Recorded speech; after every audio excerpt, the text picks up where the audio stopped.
Bonjour tout le monde. Donc on va commencer le deuxième panel qui va traiter de l'environnement du capital investissement en Tunisie, les mythes et perspectives. Donc dans ce panel, tout d'abord, on va discuter des grandes lignes de la réglementation tunisienne, c'est-à-dire le cadre législatif et le cadre fiscal, et aussi son impact sur les professionnels à travers la vision des véhicules d'investissement, SICAR, notamment à travers la BIAT Capital Risk, et des sociétés aussi de gestion offshore à travers la société Afrique Invest.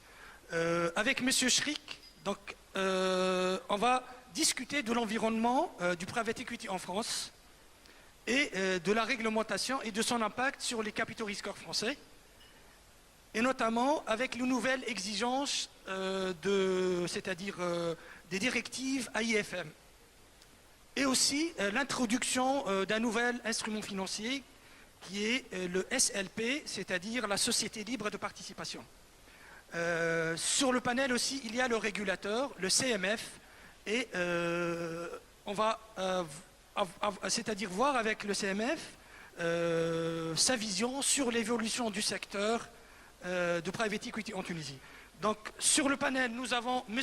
Rafiq Mzeh, chef de service juridique d'Afrique Invest, M. Hervé Chrik, ancien président de l'AFIC et président du club Afrique à l'AFIC, M. Karim Ghenim, président de l'ATIC et aussi président directeur général de la BIAT Capital Risk, Mme Céline Bechbaweb, chef de département offshore et capital investissement, et finalement avec le modérateur Mme Selma Ballera, qui est la directrice générale du fonds ACP.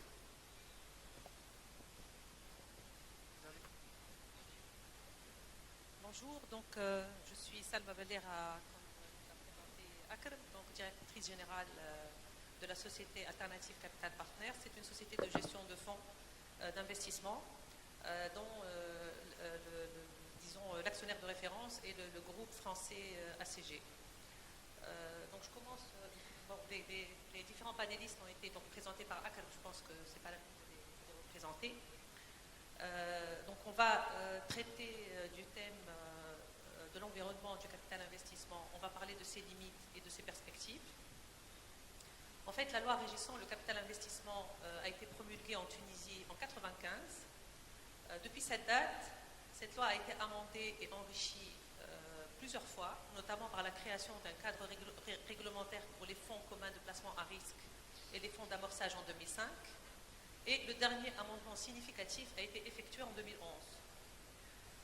En 2014, les sociétés d'investissement et sociétés de gestion de fonds ont investi donc 223 millions de dinars dans les PME tunisiennes. Cette contribution aurait pu être beaucoup plus importante que ça si l'environnement réglementaire était plus incitatif. Dans ce cadre, donc, je m'adresse à Karim Ghenim, qui est donc président de l'ATIC et opérateur à travers la BIAT SICAR, la BIAT Capital SICAR. En tant que président de l'ATIC et opérateur du secteur, quelles sont brièvement les grandes lignes de la législation tunisienne qui régit le métier et les points qui, selon vous, vous semblent un frein au développement de ce métier? Merci Salma. Alors en fait, les grandes lignes qui régissent le métier du capital investissement. Il faut d'abord que, tout d'abord, donc il y a une condition d'exercice. Donc c'est la fameuse loi de 2011 qui a instauré une condition d'exercice où elle peut être apparentée à un certain cadre libre de l'exercice du métier du capital investissement. En fait, la condition d'exercice stipule ou requiert en fait l'utilisation de au moins de 80% des ressources qui sont mises à la disposition des SICAR ou des fonds, des FCPR, dans tout type de projet, à l'exception de l'immobilier à usage d'habitation. Il faut savoir aussi que sous certaines conditions, même, là je parle un peu du cadre libre d'exercice du métier, sous certaines conditions, il y a une possibilité de bénéficier de certains avantages fiscaux limités suite à une participation dans ce cadre libre. il y a aussi donc, un cadre dédié, donc c'est le cadre fiscal. Donc en plus un petit peu de cette condition d'utilisation de 80% des ressources, en plus de cette condition-là, il y a, si on veut bénéficier d'un avantage fiscal, que ce soit à l'entrée ou à la sortie, donc il y a une obligation de respecter un ratio d'emploi minimum de 65%. Donc il faut investir au moins 65% des ressources dans un catalogue d'investissement qui est très restrictif.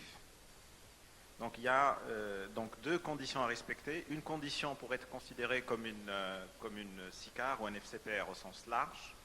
Et si jamais on veut bénéficier d'un avantage fiscal, donc là, il y a lieu en fait de respecter un certain ratio d'investissement de 65% au moins des fonds, mais dans un cadre qui est très restrictif.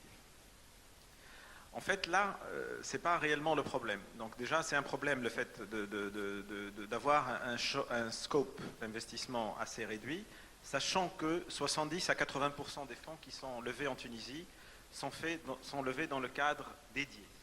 Donc 70 à 80% des fonds doivent respecter ce ratio d'investissement avec un scope très réduit. Donc, ce qui est encore en fait un peu plus contraignant, c'est que il y a en plus de ça certaines conditions qui viennent s'ajouter un petit peu à cette rigidité au niveau du scope, du champ d'intervention. Parmi ces rigidités, on peut citer donc en fait l'obligation d'investir uniquement dans des projets d'investissement physique. Donc il y a une obligation. Dans le cadre de ce ratio de 65%, il faut en plus investir dans des projets d'investissement physique, donc création d'usines par exemple, et il faut que ces schémas d'investissement soient agréés par les autorités de tutelle. Il y a une deuxième en fait rigidité, c'est que cet investissement doit se faire principalement sous forme d'actions ordinaires. Donc il y a une certaine possibilité d'utiliser des obligations convertibles en actions, sauf qu'il y a certaines contraintes qui ont été imposées à la rémunération donc, de ces OCA et qui fait que réellement, il n'y a pas beaucoup d'opérateurs qui sont en train de profiter de cet instrument de financement. Donc il y a aussi un point qui est à notre sens très limitatif, à savoir l'absence d'instruments financiers adéquats pour faire des montages financiers dans le cadre des transactions de capital investissement. Donc pour être plus précis, on n'a pas dans notre législation donc des instruments financiers tels que les actions de préférence, donc les preference shares. Sachant que par exemple en France ou ailleurs, donc dans les pays développés et aussi même au Maroc récemment qui a introduit cette législation, dans les pays développés, il y a presque plus de transactions qui se font en actions ordinaires.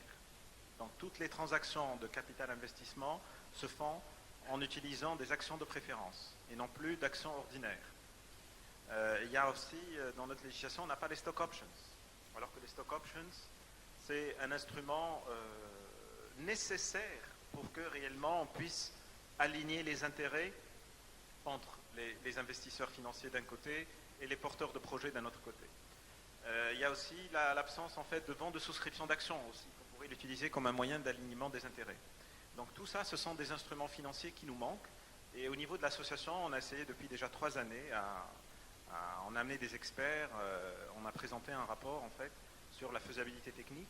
On s'est même proposé d'écrire la loi, donc des projets de loi, un projet, pour que réellement on puisse avancer rapidement sur l'instauration de ces instruments-là que nous estimons être indispensables pour que le métier, pour bien faire le métier, pour bien structurer les transactions. Il y a aussi un point qui est très important, c'est que c'est en fait une absence de définition de la PME, mais une définition objective, c'est-à-dire une définition qui prenne en considération le nombre d'emplois, chiffre d'affaires, total actif. Et ça, c'est la définition qui est communément admise par les instances internationales et par les différentes législations, en fait. Nous, au sens du capital risque et du capital investissement, la PME, elle est liée au faux produit et avec une contrainte en fait de ne pas dépasser un coût d'investissement agréé de 10 millions de dinars. Donc il y a lieu en fait de dépasser cette contrainte à mon avis. Un autre point un peu plus général, c'est que la législation n'est pas tournée réellement vers les besoins de financement, les besoins financiers de la PME. Donc on essaye de focaliser zone de développement régional, on essaye de cibler certains secteurs d'activité, mais on ne pense pas, le législateur malheureusement ne pense pas à la PME, à ses besoins financiers sur tout le cycle de son évolution. Donc ça c'est un point franchement qu'on mériterait bien de développer, parce qu'il ne s'agit pas juste de créer une société ou de regarder un petit peu les besoins financiers d'une société au stade de création et après donc ne pas focaliser sur ses besoins une fois cette société se développe. Il y a aussi donc une absence claire de la définition de l'innovation. Donc jusqu'à maintenant, on n'a pas réellement une définition claire de l'innovation, alors que déjà dans le cadre dédié, on parle un petit peu de financement de projets innovants. Il faut qu'on se mette d'accord une fois pour toutes, qu'est-ce que l'innovation? Est-ce que c'est une innovation process, comme l'entend peut-être le législateur, ou bien c'est une innovation au sens large, qui regroupe n'importe quelle en fait, façon de faire qui pourrait toucher aussi bien le marketing que la distribution. Donc on a intérêt un petit peu à regarder aussi ce problème-là. Là, donc, ce sont les principales défaillances un petit peu qui mériteraient d'être redressées. Il y a juste un autre point qui va peut-être être débattu, peut-être après on va en discuter. Mais là, c'est un petit peu les grands problèmes un peu qu'on voit pour le cadre onshore de l'exercice de l'activité du capital investissement, qui se fait en grande partie, comme je vous ai dit, dans un cadre défiscalisé. Voilà. Merci Kerry pour cet état des lieux. Je vois qu'il y a beaucoup de points à améliorer. Et là donc je m'adresse à Hervé Schrick. Hervé Schrick a une grande expérience dans le capital investissement et a été président de l'AFIC pendant 2 ans. Donc Hervé, le secteur a connu une évolution spectaculaire en France en termes de levée de fonds et d'investissement. Est-ce que vous pensez que certaines mesures d'ordre réglementaire, législatif ou fiscal, à la fois pour les fonds et pour les gestionnaires de fonds, ont contribué à cette évolution? Merci Selma. D'abord, je voudrais remercier le président Ghanim, son délégué général et la TIC, partenaire de longue date de la FIC, de nous avoir invités à un moment où nous avons créé un club Afrique, qui est le premier club régional de notre association et qui est l'indication que nous voulons mobiliser nos expertises et nos compétences et j'espère des capitaux pour participer au développement du continent parce que nous sommes convaincus que le capital investissement est un moyen certes risqué comme ça a été évoqué tout à l'heure mais fondamental pour participer au financement des PME et probablement à l'intégration dans l'économie de la partie la moins visible des activités humaines qui sont parfois un petit peu occultes et quand on aide les PME à se structurer, forcément les choses deviennent un petit peu plus officielles et je pense que c'est l'intérêt des États d'augmenter la part de l'économie officielle. Alors oui, nous avons un cadre juridique qui a permis au travers de différents types de véhicules de bénéficier de conditions favorables pour exercer notre activité. En gros, nous avons des véhicules destinés aux institutionnels qui s'appelaient FCPR jusqu'à maintenant FPCI depuis à peu près 1 an et qui bénéficient d'une transparence fiscale, mais pas d'incitation à l'entrée. Par contre, nous avons des véhicules qui sont les FCPI et les FIP qui sont destinés à une clientèle de particuliers qui bénéficient d'une incitation fiscale à l'entrée et la même transparence fiscale à la sortie, donc très intéressant pour un investisseur. Et si j'ai une comparaison à faire qui peut vous intéresser, c'est la situation entre la France et l'Allemagne. Nous avons l'habitude de beaucoup comparer en disant que la France est moins favorisée que l'Allemagne ou se développe moins, Il se trouve que vous pourriez vous attendre à ce que le capital investissement allemand soit plus puissant que le capital investissement français. C'est exactement l'inverse. Nous représentons la deuxième industrie de capital investissement européenne, et c'est parce que nous avons une législation plus adaptée que la législation allemande. Je ne vais évidemment pas vous dire qu'elle est parfaite, parce que sinon la FIC n'aurait plus grand-chose à faire, mais elle est sensiblement plus favorable. La législation allemande n'est pas favorable. Et quand il y a eu un éclatement de la bulle Internet, au début des années 2000, les équipes allemandes de capital innovation ont disparu. Ce n'est pas seulement les sociétés qui ont disparu, c'est qu'il y a eu disparition des équipes. Et pas en France. Et pourquoi?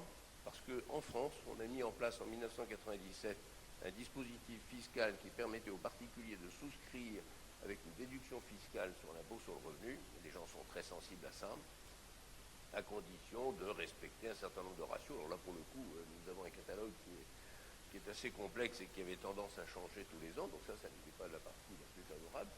Mais les Allemands nous ont envié ce dispositif qui a permis qu'aujourd'hui, nous ayons des équipes de capital innovation qui sont opérationnelles, alors qu'en Allemagne, il n'y en a quasiment plus. Et que les Français, au contraire, sont en train de pénétrer.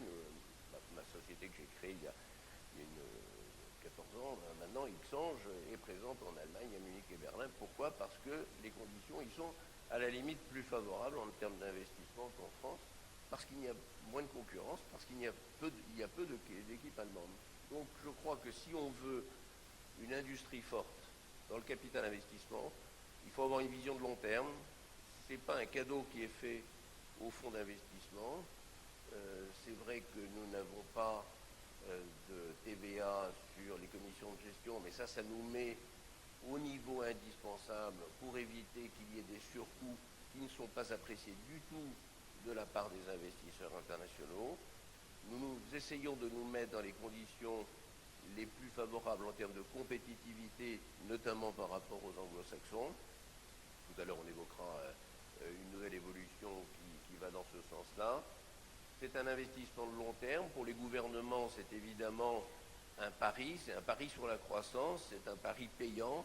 Aujourd'hui, nous sommes capables de démontrer les sociétés accompagnées par le capital investissement, qui représentent aujourd'hui 1,5 million d'emplois, représentent plus de 5000 entreprises, ont un taux de croissance et un taux d'emploi beaucoup plus important, significativement plus important que les autres entreprises comparables de l'économie française.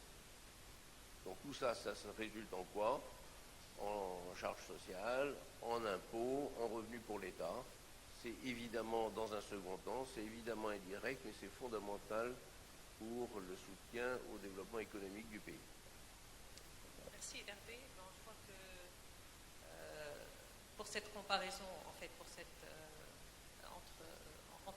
fait donc la comparaison entre, disons, l'industrie du capital investissement en Tunisie et l'industrie du capital investissement française, parce qu'en fait, on est toujours en train de comparer entre les deux pays.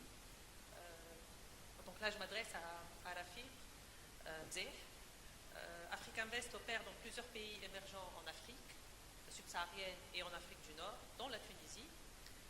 Au vu de votre expérience sur ces différents marchés, quelles pourraient être les mesures d'ordre réglementaire et législatif qui pourraient booster le capital investissement en Tunisie, surtout concernant des pays concurrents de la Tunisie? Merci beaucoup à l'ATIC pour cette invitation. Effectivement, je pense qu'Africa Invest, que j'ai l'honneur de représenter aujourd'hui, a une bonne visibilité de ce qui se passe dans notre environnement et puis de la compétition aujourd'hui acharnée que d'autres destinations et que d'autres pays ont avec la Tunisie. Aujourd'hui, l'Afrique est devenue une destination que beaucoup d'acteurs et d'équipes en Europe regardent. Et donc les gestionnaires de fonds tunisiens installés en Tunisie font face à une compétition non seulement interne, mais aussi externe acharnée. Et aujourd'hui, il est très dur pour les équipes de gestion en Tunisie de faire face donc à cette compétition mondiale. Parce qu'aujourd'hui, en Tunisie, il y a beaucoup de freins, des freins fiscaux, des freins réglementaires, que nous nous battons tous les jours avec l'administration pour essayer de lever et d'adoucir. Le premier point que je souhaiterais aborder, c'est donc les frais de gestion. Aujourd'hui, pour un gestionnaire tunisien, qui facture des prestations de services au fonds, donc à son fonds d'investissement, il y a une TVA de presque 20% qui est appliquée. Alors qu'en France, Hervé, vous le savez très bien, il n'y a pas de TVA applicable sur les prestations de services des gestionnaires de fonds. Ce qui fait que 20% aujourd'hui de la rémunération des gestionnaires est fiscalisé. 20%, c'est-à-dire que pour une équipe de 10 personnes, d'une équipe de gestion, ça pourrait être l'équivalent de 2 personnes supplémentaires, 2 personnes qui pourraient faire le suivi, un meilleur suivi des sociétés de portefeuille, 2 personnes qui pourraient prospecter et donc trouver de meilleurs projets, 2 personnes qui pourraient trouver de meilleures sorties pour la société. Donc je pense qu'il est très urgent d'adopter une exonération fiscale de la TVA en Tunisie. Enfin, je parle de mesures très concrètes parce que je pense qu'aujourd'hui, il faut qu'on soit concret. Deuxième point dont je souhaiterais parler aujourd'hui, c'est une aberration qui est la taxation de la plus-value en Tunisie.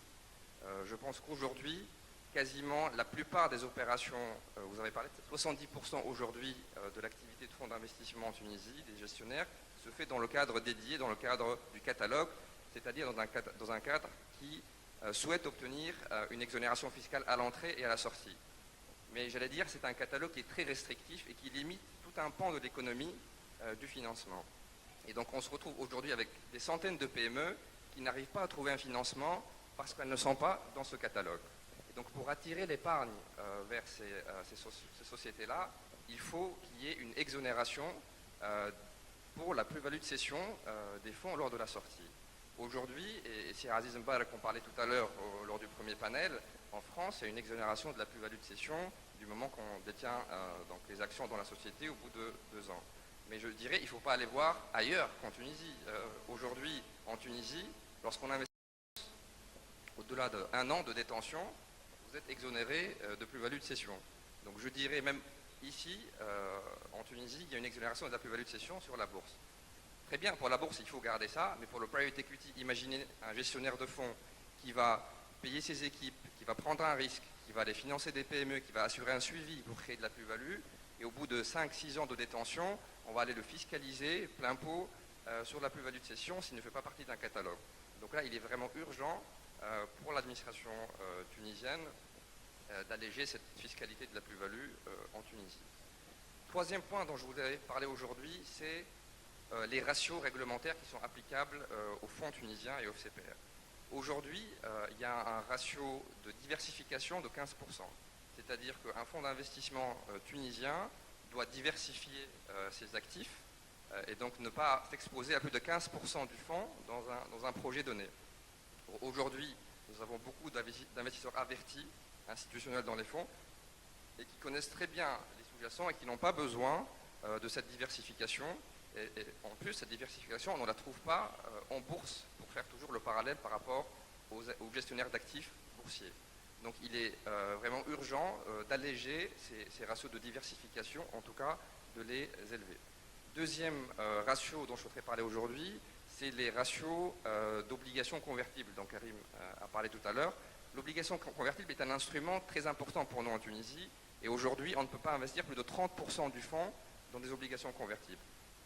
Donc c'est un instrument, l'obligation convertible, qui permet aux gestionnaires d'avoir une exposition au risque qui est amoindrie et qui permet aussi d'avoir de la flexibilité sur l'évaluation du sous-jacent et de la société de portefeuille en disant que nous pouvons décaler les modalités de conversion et d'évaluation de la société à une période future, le temps de rentrer dans la société et de voir un petit peu ce qui s'y passe. Donc il est très important d'essayer d'augmenter ce ratio d'obligations convertibles. Je parle d'obligations convertibles et Karim en a parlé tout à l'heure, c'est le manque d'instruments financiers aujourd'hui en Tunisie est très préjudiciable à la profession. Nous, on travaille beaucoup en Afrique de l'Ouest. Il faut savoir qu'en zone OHADA, aujourd'hui, les actions de préférence ont été adoptées et donc un investisseur en Afrique de l'Ouest peut investir dans des actions de préférence, alors qu'en Tunisie, nous sommes encore limités aux ADP, SDV ou bien aux certificats d'investissement qui sont encore archaïques par rapport aux autres instruments. Et aujourd'hui, en Tunisie, pour essayer de toucher au code des sociétés commerciales, il faut passer par une multitude d'interlocuteurs dans l'administration, le ministère de la Justice, le ministère des Finances.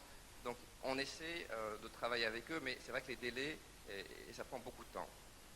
Donc voilà un petit peu sur les quelques points concrets qui pourraient être des quick wins qu'on pourrait implémenter très rapidement pour essayer de booster le capital d'investissement en Tunisie. Cyril, tu as parfaitement entendu ce qu'a dit Karim Rnim, Hervé Chrik et Rafik Mzeh. Donc, en fait, le CMF est l'autorité de marché financière en Tunisie, et à ce titre, votre contribution devrait être très importante pour l'amélioration du cadre réglementaire et fiscal du capital investissement, ainsi que pour le développement du métier. Est-ce que vous travaillez avec donc les autres ministères, notamment le ministère des Finances et le ministère de l'investissement et de la coopération internationale pour l'amélioration de ce cadre? Et qu'est-ce que vous préconisez dans les jours à venir et dans les mois à venir pour l'amélioration de cette industrie? Merci Salma. Au fait, on travaille surtout en collaboration avec le ministère des Finances. Je dirais essentiellement avec le ministère des Finances. Le code d'incitation aux investissements, on n'a pas été sollicité donc par le ministère pour donner notre avis sur le code, mais apparemment il y a un nouveau code qui est en gestation pour le moment, qui est en préparation, donc peut-être qu'on sera sollicité pour donner notre avis sur ce code. Historiquement, donc, le capital risque a démarré en Tunisie en 1995. Il y a eu plusieurs amendements. Les plus importants ont eu lieu en 2005 avec la création donc, du capital risque sous forme de fonds, des fonds donc, qui sont soumis au contrôle et à la tutelle du CMF. Le deuxième amendement, le plus important, je dirais, a eu lieu en 2011. Et là, donc, la principale nouveauté de la loi a été de dissocier le cadre légal du cadre fiscal. Et ce n'est plus donc une condition d'exercice d'investir 65% dans un catalogue de placement. Donc il y a eu le cadre libre où les investissements peuvent être réalisés à concurrence de 80% dans un champ libre, sauf l'immobilier à usage d'habitation.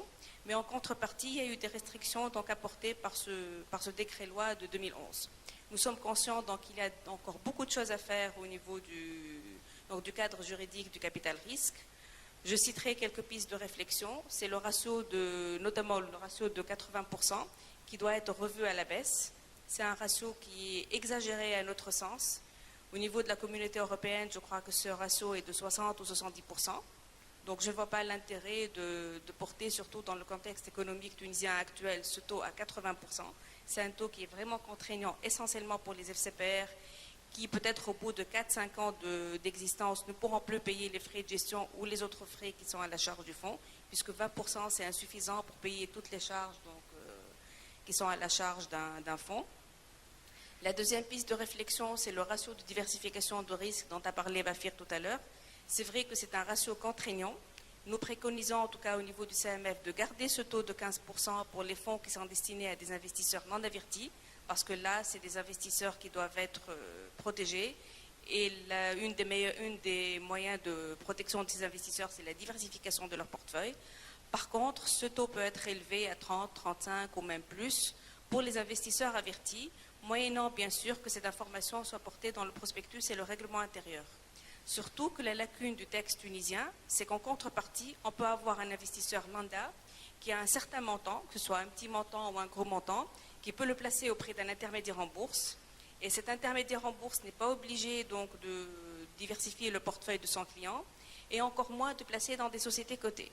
Donc on a une contrepartie, une réglementation qui permet à un investisseur qui ne va pas être protégé, qui va placer son argent, du moins 100% de son argent dans une société non cotée, et en contrepartie des investisseurs avertis qui investissent dans des FCPR donc gérés par des professionnels, de voir son portefeuille justement limité à 15% dans certains titres. Donc là, je pense qu'il faut soit relever le taux, soit complètement déplafonner le taux. Donc c'est des discussions qui doivent avoir lieu avec la profession. L'autre chose qui, à notre sens, doit être modifiée, c'est le code des sociétés commerciales par l'ajout de nouveaux instruments financiers, surtout les PFHS. Nous avons en Tunisie les ADP et les certificats d'investissement, donc c'est apparemment des produits qui sont devenus obsolètes. Et ce que nous remarquons, c'est que de par le monde, maintenant, on utilise de nouveaux produits financiers qui sont plus adaptés au métier de capital risque. Une autre piste de réflexion, c'est les normes comptables. Nous avons une grande lacune au niveau des textes tunisiens, c'est qu'il n'y a pas de normes comptables spécifiques au secteur du capital risque. Ce qui fait que maintenant parler de track record pour un FCPR n'a pas vraiment de sens, étant donné qu'il n'y a pas de norme comptable qui fixe la valorisation des titres en portefeuille. Donc, je dirais qu'on peut mettre n'importe quelle valorisation au niveau du portefeuille, avoir un track record qui ne sera pas, en fait, le track record réel à la liquidation du fonds. Et la dernière chose, au fait, à laquelle nous sommes en train de réfléchir, c'est carrément extraire les textes de capital risque du code des OPC. Au fait, la grande erreur qui a été faite en 2005, c'est d'assimiler les FCPR et les fonds d'amorçage à des OPCVM et d'insérer des articles au niveau du code des OPC qui ont régi le secteur du capital risque, et c'est des articles qui sont carrément inadaptés au secteur du capital risque. Donc en 2011, on a enlevé déjà certains articles pour permettre déjà une libération progressive des parts, pour ne permettre qu'aux sociétés de gestion agréées par le CMF pour exercer le métier de capital risque, pour gérer les fonds communs de placement à risque et les fonds d'amorçage. Mais je pense qu'il y a beaucoup d'autres choses à faire au niveau du code des OPC, donc extraire en fait la réglementation relative aux FCPR du code des OPC. Donc vous avez un grand chantier en perspective. Un chantier essentiellement donc, avec le ministère des Finances, avec lequel nous travaillons en étroite collaboration. Et donc il y a eu des discussions qui ont déjà été engagées avec la TIC et le ministère des Finances. Il y a eu des réunions qui ont porté justement sur la définition de PME.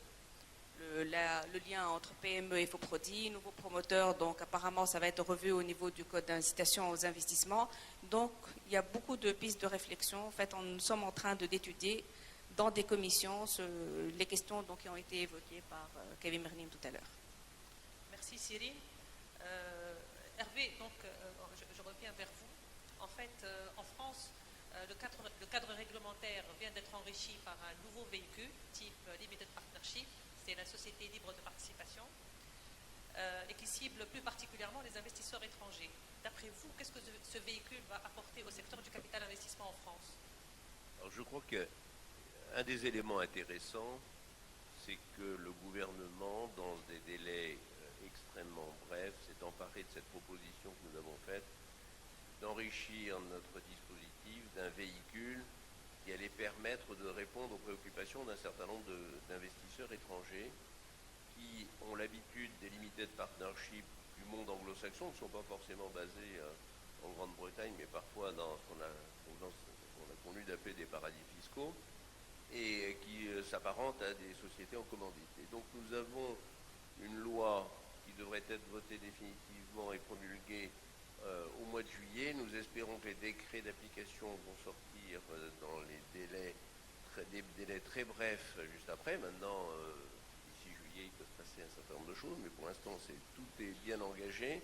Il y a une forte volonté politique de le faciliter. Pourquoi? Parce que c'est une question de compétitivité, et il s'agit d'augmenter la flexibilité et la souplesse de ces véhicules pour qu'ils soient comparables et compréhensibles par des investisseurs étrangers qui ont besoin de retrouver des caractéristiques qui sont les leurs.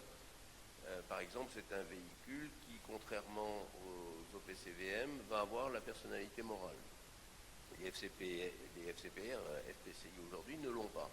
Les anglo-saxons sont plus habitués à ça. D'autre part, en Allemagne, ça va donner la possibilité pour les Allemands de considérer que c'est un véhicule effectivement transparent fiscalement, parce que les Allemands regardent beaucoup la structure juridique des véhicules plus qu'une situation dite fiscale.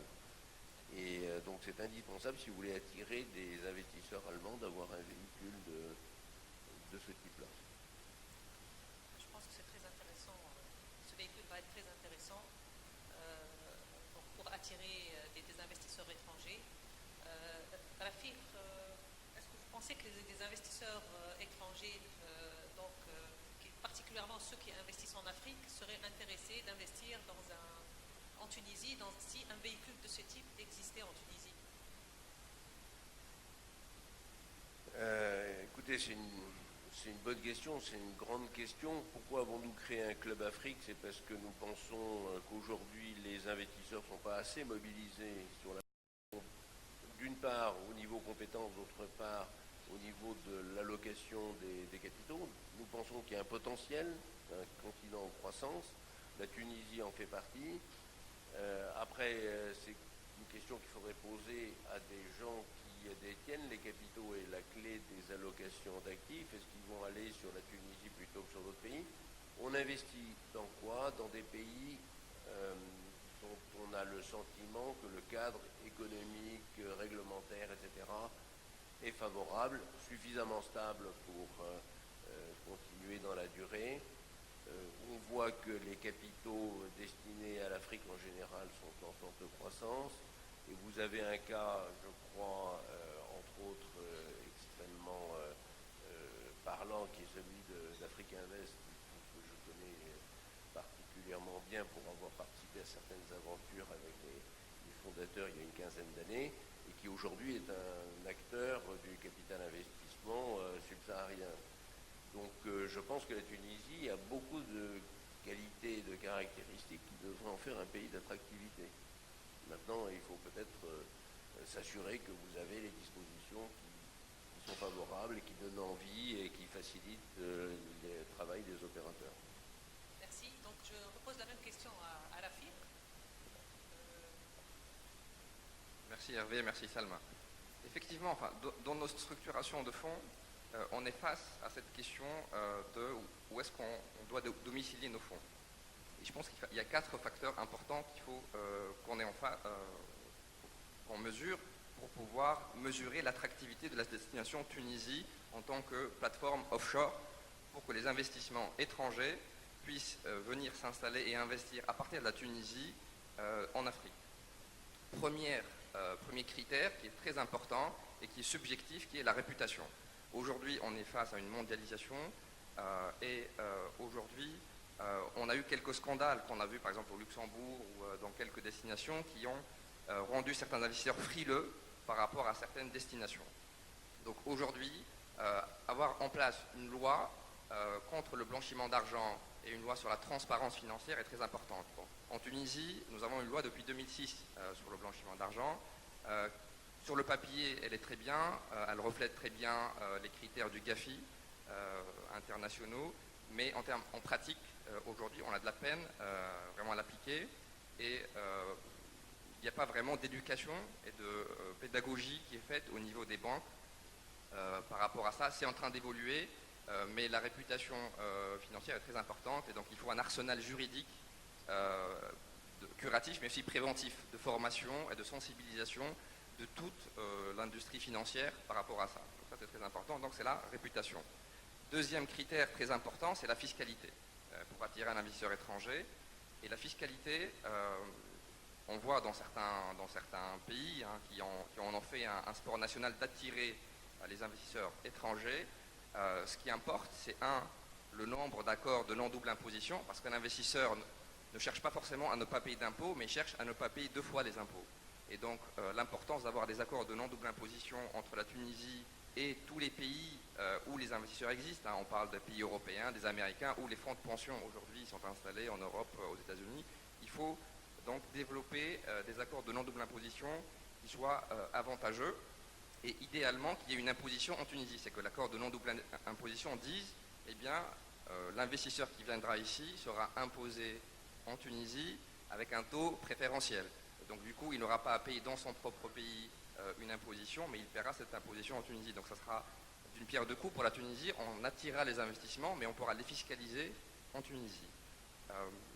L'autre critère très important, c'est la transparence fiscale. C'est d'avoir des véhicules financiers qui peuvent être transparents et donc qui donnent la possibilité d'appliquer les accords de non-double imposition. Troisième critère, donc réputation, fiscalité, mais aussi véhicule juridique. Aujourd'hui, le Code de prestation de services pour les non-résidents de 2009 a créé un véhicule qui est le fonds ARIA, qui est complètement déconnecté en Tunisie de la réalité, qui n'est pas du tout utilisé. 1, parce que les décrets d'application du Code ne sont pas sortis, et 2, parce que la loi elle-même s'est inspirée de la réglementation française, qui elle-même est devenue désuète aujourd'hui, qui n'est plus applicable. Donc il faut actualiser les véhicules d'investissement en Tunisie. Je pense qu'il ne faut pas créer un véhicule d'investissement spécifique pour l'offshore, mais travailler sur l'existant, c'est-à-dire développer les FCPR tunisiens pour en faire des véhicules offshore qui fonctionnent. Aujourd'hui, on a beaucoup de contraintes sur les FCPR, il y a une période de blocage très longue, on ne peut pas distribuer les plus-values de sortie jusqu'à la période de préliquidation pendant une longue durée, donc qu'est-ce qu'il faut faire de l'argent? Enfin, il faut avoir la flexibilité de pouvoir faire des distributions, et donc en s'inspirant notamment de la SLP française, je pense que ça serait un instrument qui serait très attractif pour les investisseurs étrangers. Quatrième critère dont je parlerai aujourd'hui, c'est les coûts. Bien sûr, lorsque vous souhaitez créer un fonds, vous souhaitez avoir des coûts de fonctionnement qui soient les plus faibles possibles. Bon, bien sûr, en Tunisie, les coûts sont faibles, mais il faut penser en termes de rapport qualité-prix. Et aujourd'hui, en termes, par exemple, si je prends le contexte réglementaire, en termes de visibilité pour un investisseur, pour les textes de loi applicables sur le régime fiscal, c'est très compliqué. Aujourd'hui, même pour accéder aux textes de loi, c'est compliqué, il n'y a pas de base de données vraiment accessible pour un investisseur ou pour des avocats étrangers pour pouvoir consulter les textes. Et je suis très content qu'aujourd'hui, on ait le ministre de la Communication et de l'économie numérique qui est présent aujourd'hui et qui a fait un de ses chevals de bataille, l'économie numérique et la numérisation. Et donc, il y a beaucoup de choses à faire sur les textes, la numérisation des textes de loi, de la jurisprudence et de la rendre accessible. Pourquoi pas à travers un partenariat public-privé avec un éditeur privé pour pouvoir faire une base de données juridique accessible à tous les professionnels. Sinon, d'ailleurs, à ce sujet, est-ce que vous pouvez nous présenter la problématique liée à la directive AIFMD pour les gestionnaires de fonds tunisiens? Si on avait à l'adopter en Tunisie, comment ça va se passer pour les gestionnaires de fonds tunisiens? Je parlais avec Hervé hier de la directive AIFM. Il me disait qu'aujourd'hui, en France, même si un gestionnaire de fonds n'est pas obligé de se soumettre à la directive, eh bien, il s'y soumet, parce que c'est devenu un critère pour les investisseurs. Aujourd'hui, la directive AIFM, pour la salle, j'imagine que beaucoup d'entre vous le savent, mais c'est une directive qui impose certaines règles de fonctionnement aux gestionnaires de fonds. Donc, notamment en termes de capital minimum, en termes de rémunération. Et donc ça protège les investisseurs en mettant certains critères sur les gestionnaires. Et donc aujourd'hui, en fait, il y a deux impacts pour les gestionnaires tunisiens. Même si c'est une directive européenne, les gestionnaires tunisiens sont impactés de deux manières principales. Le premier impact, c'est la commercialisation des fonds. Aujourd'hui, pour pouvoir faire un roadshow en Europe, pour aller à Paris, à Bruxelles, à Londres, rencontrer des investisseurs étrangers pour investir dans un fonds tunisien, eh bien, il faut être aujourd'hui agréé auprès des autorités de tutelle en Europe, en France, à Londres, etc. Donc ce qui fait qu'il faut être agréé auprès de l'AMF, par exemple, si je dois demain rencontrer un investisseur français pour le convaincre d'investir en Tunisie. L'obligation d'avoir un agrément nécessite l'existence d'un accord de coopération entre l'AMF et le CMF. Alors c'est très bien que Mme Sérine soit présente aujourd'hui, parce qu'aujourd'hui, nous n'avons pas encore cet accord de coopération entre la Tunisie et l'Europe pour pouvoir avoir l'échange d'informations qui permet à un gestionnaire tunisien d'être agréé auprès des autorités européennes et donc de pouvoir commercialiser ses fonds et démarcher les investisseurs européens. Ça, c'est un point très important. Deuxième point où nous sommes impactés, c'est sur la délégation de services en Tunisie. Vous savez que la Tunisie est un hub aujourd'hui pour la sous-traitance de certains services, notamment les call centers ou d'autres services. Si on voulait prendre l'exemple du capital investissement, donc si un gestionnaire français souhaitait déléguer certains services en Tunisie pour un gestionnaire tunisien, aujourd'hui, le gestionnaire français doit justifier de l'existence de cet accord de coopération entre la Tunisie et son pays pour que son sous-traitant puisse être agréé dans le pays d'origine. Donc c'est vraiment urgent, il est vraiment urgent aujourd'hui d'avoir cet accord de coopération pour la commercialisation et pour la sous-traitance en Tunisie. Je rebondis sur ce que vous avez dit, donc je m'adresse à Cyril. En fait, je sais que le CMF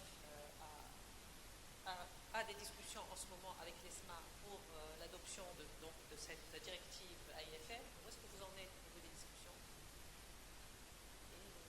En fait, nous avons été sollicités donc, en étant membre de l'OECV, l'Organisation internationale des commissions de valeur, par l'ESMA pour la signature de cet accord donc, après la promulgation de la directive AIFM.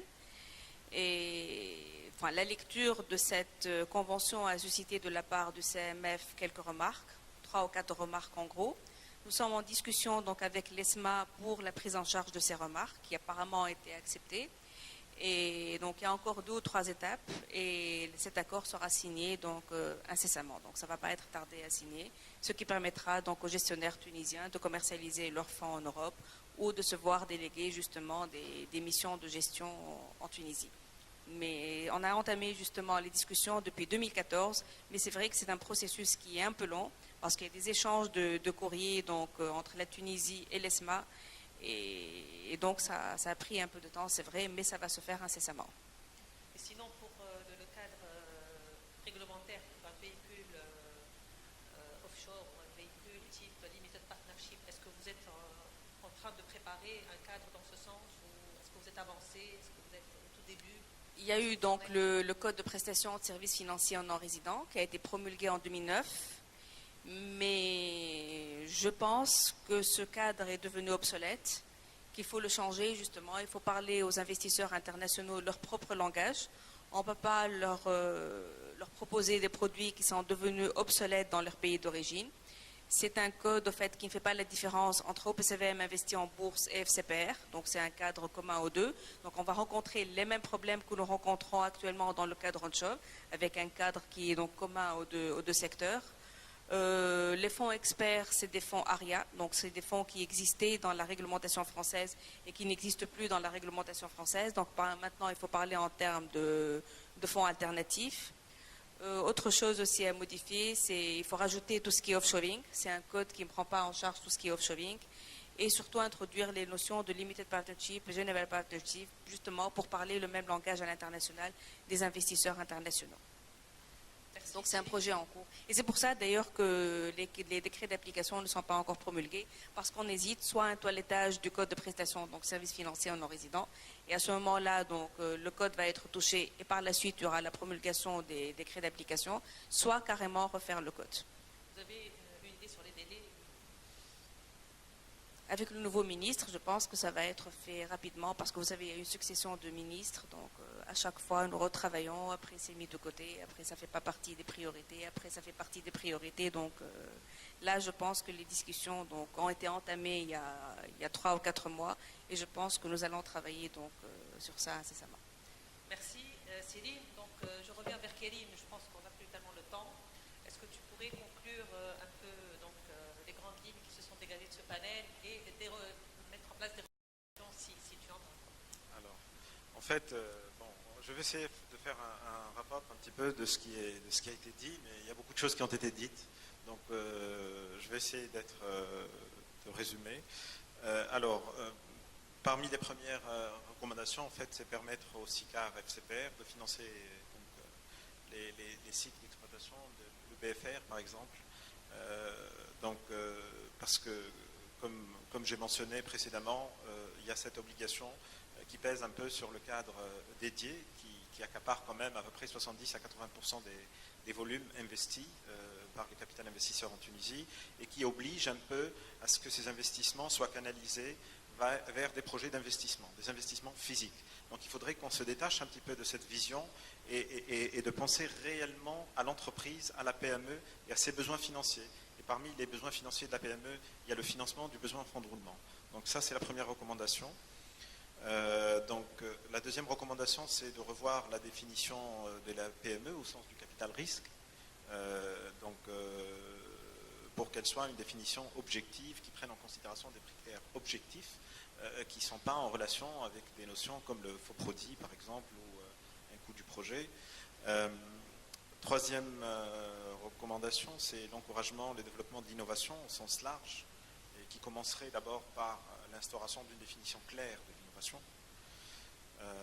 Quatrième recommandation, l'introduction de nouveaux instruments financiers de type actions de préférence, stock options et bons de souscription d'actions, parce que ce sont des instruments qui sont nécessaires d'abord pour faire de l'ingénierie financière et pour pouvoir avancer sur les transactions.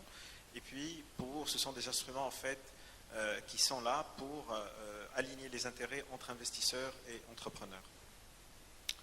Je reviens aussi donc sur la signature rapide d'un accord de coopération entre le CMF et l'autorité de réglementation européenne, donc l'ESMA, au sujet donc, de la directive AIFM, pour permettre à nos gestionnaires de fonds de pouvoir commercialiser un peu leurs produits auprès de souscripteurs, d'investisseurs européens basés en Europe. Il y a donc l'instauration d'un cadre offshore pour permettre à la Tunisie en fait d'être une destination et d'attirer donc des fonds offshore. Il y a la création d'un véhicule de type Limited Partnerships, donc qui ont un peu la personnalité juridique et auxquels les investisseurs étrangers sont habitués à ce genre de véhicule. Je reviens à des remarques aussi du type l'élimination de la TVA sur les prestations de services des gestionnaires de fonds, l'exonération de la plus-value sur les participations qui n'ont pas été imputées sur le catalogue d'investissement. C'est-à-dire, il faut juste regarder un peu c'est quoi la finalité de cette opération d'investissement. À partir du moment où l'investisseur financier, l'investisseur en capital, a financé une société, il est sorti au bout de 5 ans, il n'y a pas de raison de dire à cet investisseur non, la participation initialement n'a pas fait l'objet, n'a pas été imputée sur le catalogue d'investissement, donc vous n'avez pas droit à défiscaliser la plus-value.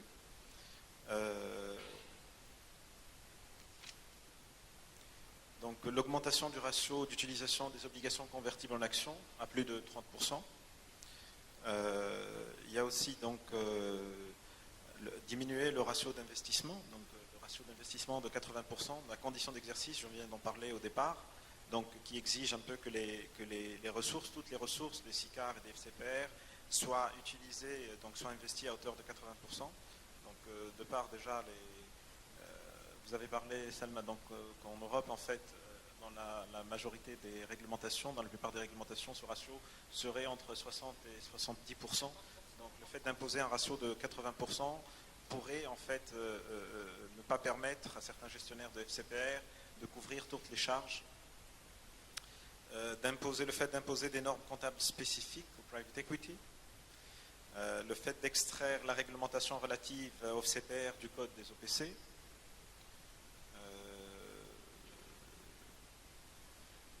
Voilà, donc c'est principalement, il y a le ratio de diversification des risques qui est très très important. Donc faire le distinguo en fait entre investisseur qualifié et un investisseur non qualifié, non averti, et donc le fait de permettre un peu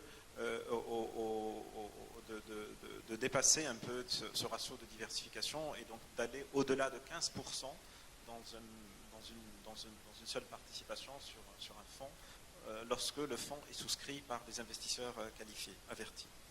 Voilà, bon, je pense que j'ai fait le tour. Merci beaucoup. Donc, merci pour votre attention. Je crois qu'il y a un bon déjeuner qui nous attend. Tout à fait. Donc, je pense qu'on va y aller. Oui, tout à fait. Alors, je voudrais juste vous inviter à... Moi, je pense que ce panel-là est un panel intéressant parce que il touche aussi bien l'activité onshore que l'activité offshore du capital investissement. Et l'objectif, justement, de ce genre de conférence, c'est de sortir avec des recommandations à faire un peu aux législateurs par des professionnels du métier qui pratiquent le métier au quotidien pour réellement attirer l'attention sur certaines défaillances un peu dans la réglementation qu'on pourrait dépasser rapidement en fait à travers certaines corrections qu'on pourrait mettre en place. Alors sans plus tarder, on approche de 1 heure je pense, donc je vous invite à un déjeuner au restaurant en bas. Voilà. Alors, on reprend nos travaux à 14 heures. On aura donc un panel très intéressant qui sera rehaussé par la présence de Sina Al-Fehri, donc ministre des technologies de la communication et de l'économie numérique. Donc ça traitera du financement de l'innovation et des technologies d'information et de la communication.